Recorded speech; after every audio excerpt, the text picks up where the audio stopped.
फरमाता है वो युसब्बितु बिहिल अक़दाम, अल्लाह उसके जरिए तुम्हें सादम कदम रखे।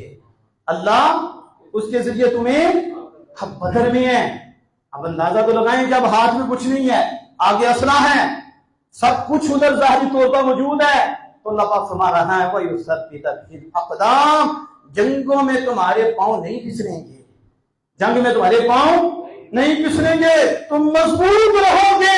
क्यों? अल्लाह तुम्हें साबित कदम रखेगा।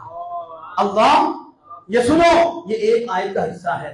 अब दूसरी तरफ देखो, अल्लाह पाक फरमाता है कि यूहा रब्बुका इलल मलाइकति अन्नी मअकुम, जब अल्लाह फरिश्तों की तरफ वही फरमा रहा था, अब फरमाते हुए ये फरमाता कि फरिश्तों मैं तुम्हारे साथ हूं, मैं तुम्हारे साथ हूं।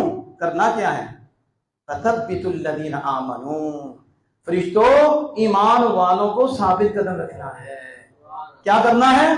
अल्लाह को पता है मैं साबित कदम रखता हूं, और फरिश्तों को ऑर्डर फरमा रहा है तुम मेरे महबूब के यारों को साबित कदम रखना। क्या रखना? बताओ, जंग में बंदा दलेरी से लड़े और पुष्ट न दिखाए, आंखों में आंखें डाले, उन्हें वासे जहन्नम करे, और इसमें पीछे से मदद हो, तो फिर ये तक़वियत मिले, ये मजबूती मिले, तो इसे मुश्किल कुशाई नहीं कहते, इसे हाजत रवाई नहीं कहते, इसे मदद करना नहीं कहते, तो फिर किस और बला को कहते हैं कि किसने जंग में उनको साबित रखा?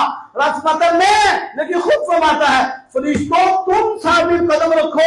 पता चला कि साबित कदम रखना रब की शान है, लेकिन ये शान रब ने फरिश्तों को दी है। अगर इसे शिर्क कहोगे तो फिर कौन बचेगा?